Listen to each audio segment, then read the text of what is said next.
Haha, so we're live. Hello, people in America and Canada and all around the world. This is your global superstar, Mick McDonald, coming at you. So I've been off on a few coaching calls, and we do like clinic calls as well. And I've had this is a very common topic of conversation. Anthony and Fabian, how are you? So what I want to talk to you about today is this comes up a lot, which is so you get loads of results and help people sell maintenance agreements. How do you do that? Well, I'm going to tell you. So pin your ears back and I'll let you know. So the biggest question that we get is, what's the one single thing that I need to do? What's the one single thing? What's the one single thing? Well, the bad news is there isn't one single thing at all. There's like loads of different things that you have to do. There's a sequence of things that you have to do. But if I was to boil it down into two things, the two things that you really need to think about is these two. You need to, first of all, think if you want to make money or not, right? So do you want it to be profitable or not? And the second thing is you need to make it appealing, right, to your customers. So let's start with the first one, right? So, hey, Jason. So the first thing here is deciding if you want it to be profitable or not. Are you setting it up to make money from the off, or are you going to set it up because you want to be kind of selling a service which keeps people top of mind and that you want to upsell, etc.? So the key thing that you need when you do this is the calculator. Okay, hey Justin. Hey Justin, are you right? So you just signed up. Nice to see you on here. So what you need to do, you're going to get sick of me talking to you about this, Justin. It's a calculator. You're going to need one. And when you start thinking about your maintenance programs, right, and selling maintenance agreements, you need to have one of these to make sure that it's going to wash its face. And I'll tell you why, right? So one of our customers, a long time ago, said, oh, I want to sell maintenance agreements because maintenance agreements are great and I need them. If you're thinking, right, so let's just rewind, Nick. If you're thinking, I should have maintenance agreements, but I don't really know if I should do it or not, you need to have them. They're essential. If you think about your business, which is your most valuable asset, if you came to sell that to somebody in 10 years' time and you had no maintenance agreements, versus if you'd been collecting 400 maintenance agreements every year for the next 10 years, so you had 4,000 maintenance agreements, what do you think you get the most money for? The one with the maintenance agreements, okay? So, and you wouldn't, if you had 4,000 maintenance agreements, all paying you $20 a month, you wouldn't ever sell it, ever, right? So, very, very valuable things. So, had a customer that was well, a member of a student that was like, I want to be selling loads of maintenance agreements, and I want to be the best that there is in my area, and I'm going to offer massive service. I'm going to give my grandma away and all of that. With it because I just want everybody to love me.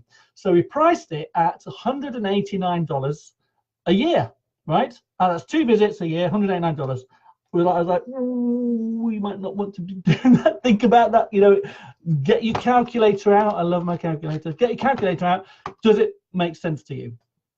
A year and a half later, well, probably now nearly 2 years later, he's obviously grown his business. And he's got 100 maintenance agreements that he sold at $189 that he should have sold now.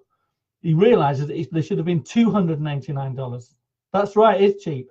You're calling me cheap? That was cheap, right? So it was like a $289.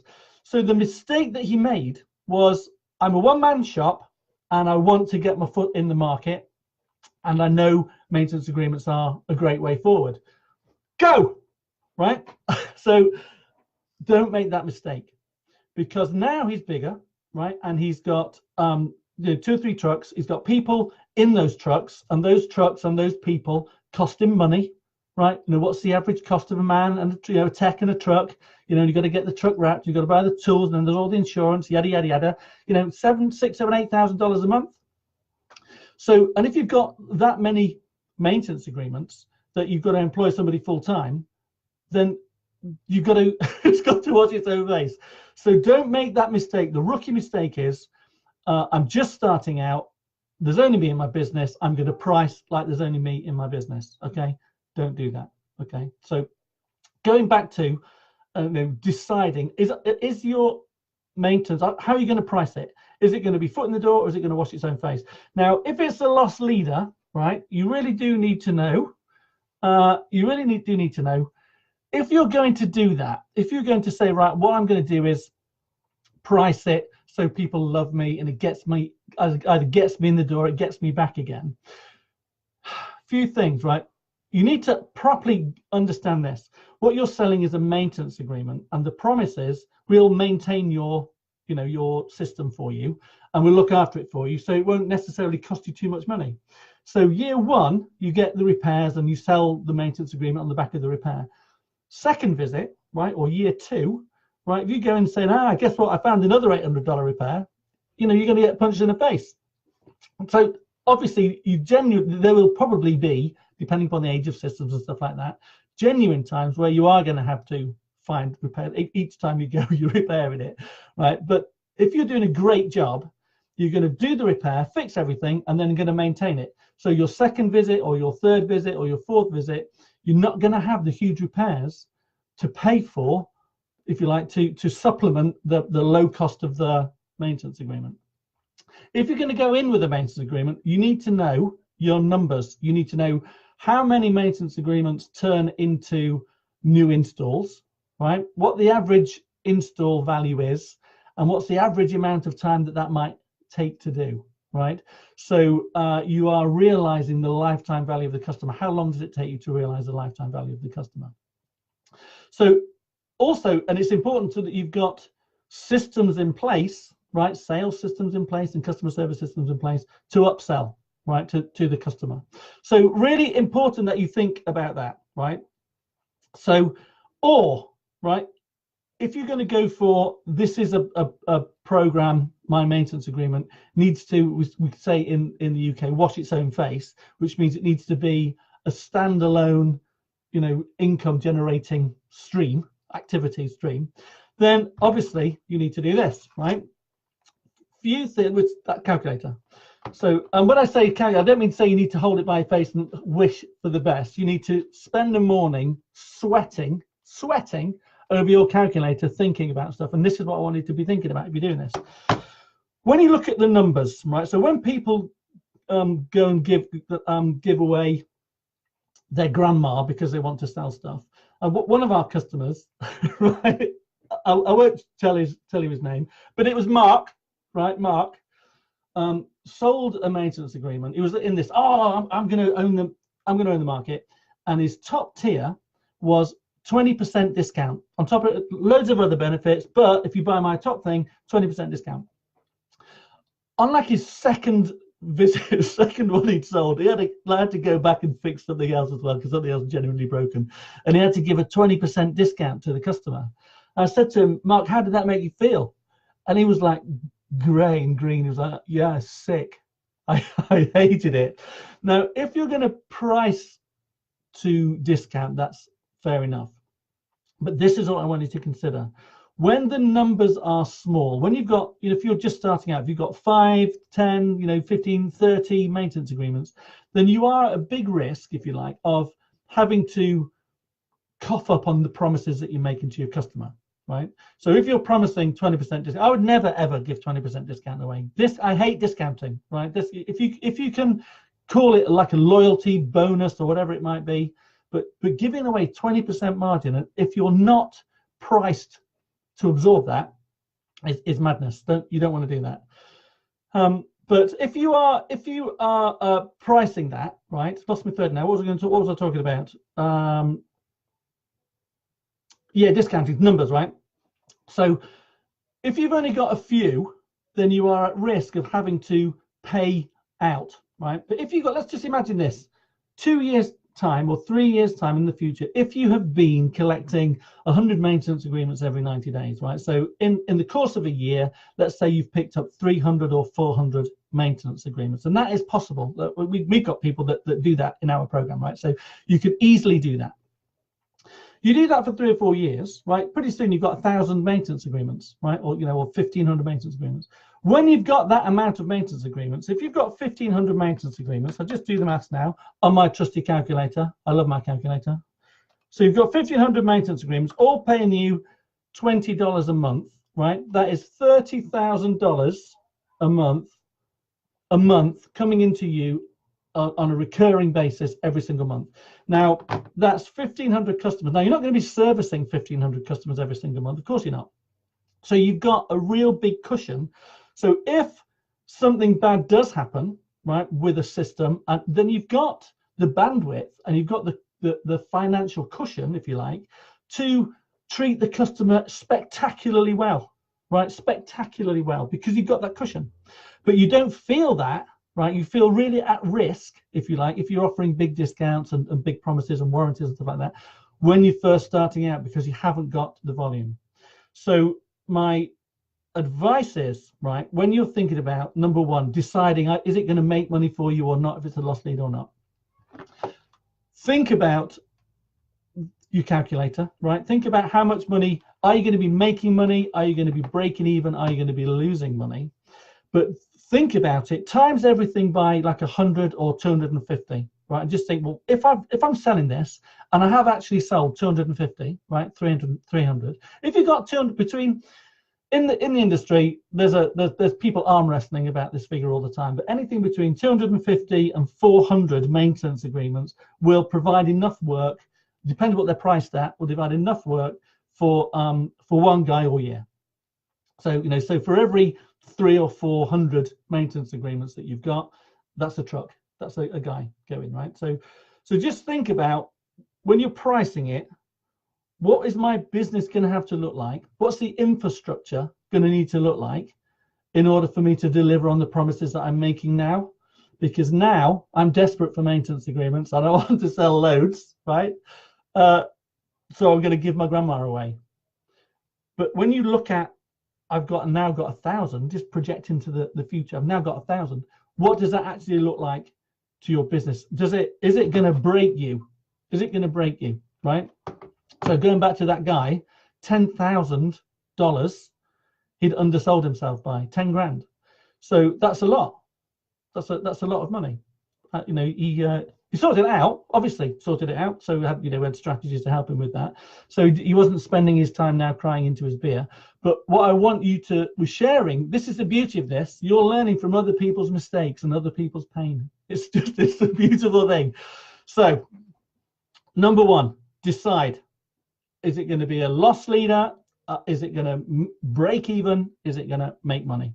And for all of that, right, for all of that, you need to make sure that you know your numbers. How many turn into, how many like on year 2? What's your repair rate on year 2 or year 3? And how long does it take to realize the lifetime value of the customer? And how are you incentivizing and staying top of mind of the customer so that once you've sold them a maintenance agreement, they're just thinking about you and only you. They're dreaming of you, right? When it comes to a replacement system, what have you got in place to do that? Because if you're going out, here's the thing, right? If you're going out and you're selling these on the back of a repair, and this is what I'm going to come to now, is how to make them appealing. Then if my machine or my unit is already breaking down, then I'm so much closer to needing a new one, right? And I'm looking for somebody that I know, like, and trust, that is going to make my life easy and help me, that I want to trust you. So the second thing, so that's number one, money, right? So 13 minutes on money. That's because it is probably the single most important thing, right? The second thing is to make your offer appealing and to sell it in such a way that it is a total no-brainer, right? So let me just tell you the number one mistake. What's the number one mistake everybody makes, Nick? I'll tell you what the number one mistake everybody makes is, right, on their maintenance agreement, is they do a list of jobs which has been written by the chief master technician of the universe. And it's a list of jobs for another technician. And it's kind of been written in such a way that the other technician is going to mark him out of 10 and be massively impressed with how much he knows about stuff. So there's loads of technical language. There's loads of, you need to flush out the Google Blinder with the Sprocket widget, right? And all of that stuff, right? You might as well talk like that, because the technician knows exactly what they're doing and knows why they're doing it. But the consumer, so like my Auntie Beryl, right? I love my Auntie Beryl. I'll talk about her a lot, right? So my Auntie Beryl is the consumer, and she has no idea, you know, what even a Lugol binder is. I bet you don't even either. know even either what a Lugol binder is. But if you're like, you know, testing valves and, you know, looking at, you know, flame sensors and all that stuff, they don't know. So as soon as you start saying, this is my maintenance agreement, and here's a great big long list of all the crap that we're going to do for you. We're going to test this, we're going to do that, we're going to, you know, check this valve, we're going to look for leaks on this and all that. What you're doing is you are turning your craft, and it is a craft, right, and your service into a commodity. And you will have already experienced this, and if you haven't, you will. And it does make me feel sick, and it is a bit heartbreaking. But there are people out there that listen to what you say and then go on Amazon, order the part, and then try and get you to fix it. Right. So if that's happened to you, stop frothing at the mouth now. But it happens. But once you start talking like commodity wise, talking about yourself as a commodity, then people will see you as a commodity. So you need to talk in customer friendly language. Think about the consumer. The consumer doesn't care that you've got to flush out the widget on the Google Blinder, right? They don't care about that, not at all. What they care about is, what is the benefit? What is there's Mark, I see you there, Mark, right? So what is the benefit of doing what you're doing? So, and what's the consequences of not doing it? That's what you need to think about. So we've got this 26-point safety test, right? And if you don't do that, or the reason we do that is blah, blah, blah, blah, right? So they're the two big things really that I'd say. So number one is decide, first of all, on the financials, right? And the second thing is make your offer benefit driven and in a way that is described in a very consumer friendly language. That is what you need. So just think about, so my Auntie Beryl, right, she's 80 something now, right? She drinks a lot of gin. I love her to bits. She's the person that you're selling to. She has no idea how it works, but she just wants to be cool when it's hot, and she wants to be hot when it's cool, and she wants to know that the future is assured and that you're taking care of her. That's what she wants to know. She doesn't want to be faced with a great big long list of jobs that she's no idea what they're doing. Right, so there we go. I'm just going to stop briefly and see who, because I've had quite a lot of people. Hi, Brian. Quite a lot of people jump on here. So there's Mark. Oh, God, Mark, yes, it was you. It was you. There he is. Look, Mark Portees. Look, there we go. So what's this? Do the maintenance agreements you're talking about include part failure? Right. So what's included in my maintenance program? I could talk for a week about this. Okay. That is up to you. You need to decide what the market wants and what you're prepared to give away, what you need to give away. Right, so I'm glad that you asked me this. So if you are here, right, if you are in the middle of the desert, right, or if you are in, you know, Florida down here, right, there are some very, very, very, very, very, very, very competitive markets out there, right? So where there's lots of side job bobs, and there's, you know, just the demand is massive, and it's just really, really super competitive. It's not just competitive, it's super competitive, right? It will depend where you are, depend what your market wants, depends upon what you do. So we've got a customer in San Antonio down here, Sergio, his name is. You know, you can't sell anything for more than $100, right? It's a completely different kettle of fish. So this is what it's telling me, and we're getting over that now, right? But when we looked in the market, right, everybody $99 maintenance agreement. That's the going rate. So how can you add more value into that? How can you work that out? So you basically, what you're doing is, you know, does it include part failure? What does your maintenance program include? That's what I was saying to start with, right? You need to look at this. What do you want it to include? What do your customers need and want? And how can you work out something which is a win-win, which is a win for you and a win for them? Because the purpose, right, this goes back to you're deciding. The purpose of a maintenance agreement is what? Who's going to tell me? Let's tap in. The purpose of a maintenance agreement is what? I can wait. I'll wait. right? The purpose of a maintenance agreement is to form a long-lasting, loving relationship with your customer, to realize the lifetime value of the customer, to do a brilliant job with them, to stay top of mind so that you get referrals, that you get reviews, and that you get their installation business. That is what that's what you want. So you are future-proofing your business, right? That's why you would do it. So you need to think about how much additional value can you add? How much additional value can you add? And when people join our program, they kind of, should I be, I'm $175. I'm thinking about putting up to $179. No, it's $4. What is it that people actually want? What is it that people actually want? Because they'll pay for it. And just because you've started low and you then double your price, you might think, oh, I'm doubling my price.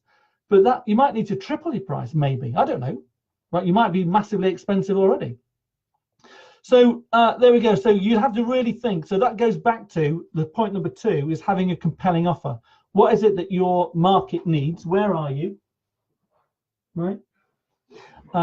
What do they want? And what are you prepared to give? And what can you give? So and talked about minimum effective dose. So here, here, for instance, you have to give your grandmother away, right? You have to promise all sorts of everything to sell anything, right? Kind of, whereas there are other places, in the world where you don't have to. You still have to take some steps, but you don't have to do that. So let me have a look. What else we got here? There's Mark. Nick, you told me to JFDI, so I'm keeping my 20% off for now. Right, I hope I'm not regretting it in a few years' time. Oh, right, okay. Top man. So let's have a look what else we got. Yeah, relationship is good. Ben Wood. So your business is worth more than a phone number. Yeah, do you know what, Ben, you're exactly right. So if I'm going to buy your business, this is what you need to think about. If I'm going to buy your business, if you're going to buy my business, and I've been in business for 35 years, my phone's going to ring just from referrals, right? But I've got no customers, no customer at all paying me money every week, right? Or if there's somebody else's business, they've been in business for, let's just say, 10 years, right? So like the third of the time, but they've got 2,500 customers paying them $20 a month. Which is the most valuable? Which one would you like to buy? And that's what you're going to think about.